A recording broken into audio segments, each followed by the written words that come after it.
I'm here in Detroit visiting workers at a GM plant in the heart of a resurgent American auto industry.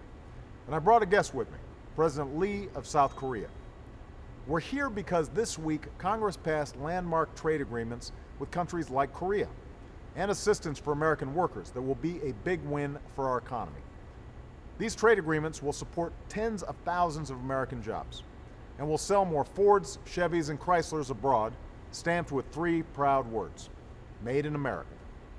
So it was good to see Congress act in a bipartisan way on something that will help create jobs at a time when millions of Americans are still out of work and need them now.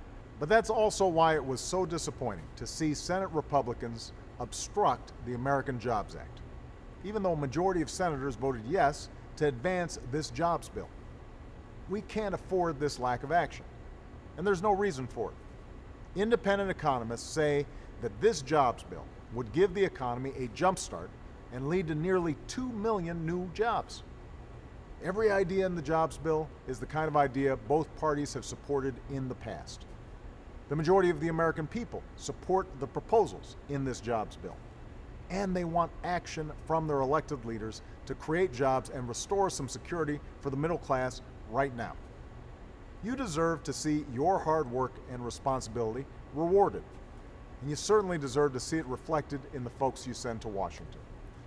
But rather than listen to you and put folks back to work, Republicans in the House spent the past couple of days picking partisan ideological fights.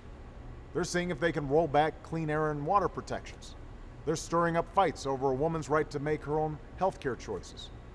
They're not focused on the concrete actions that will put people back to work right now.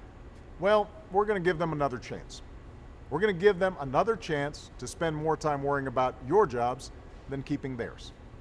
Next week, I'm urging members of Congress to vote on putting hundreds of thousands of teachers back in the classroom, cops back on the streets, and firefighters back on the job. And if they vote no on that, they'll have to tell you why. They'll have to tell you why teachers in your community don't deserve a paycheck again. They'll have to tell your kids why they don't deserve to have their teacher back. They'll have to tell you why they're against common sense proposals that would help families and strengthen our communities right now and in the long term.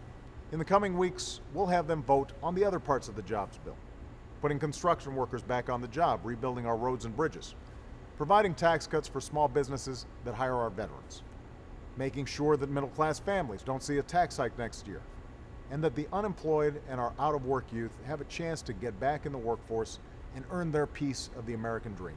That's what's at stake: putting people back to work, restoring economic security for the middle class, rebuilding an economy where hard work is valued and responsibility is rewarded, an economy that's built to last.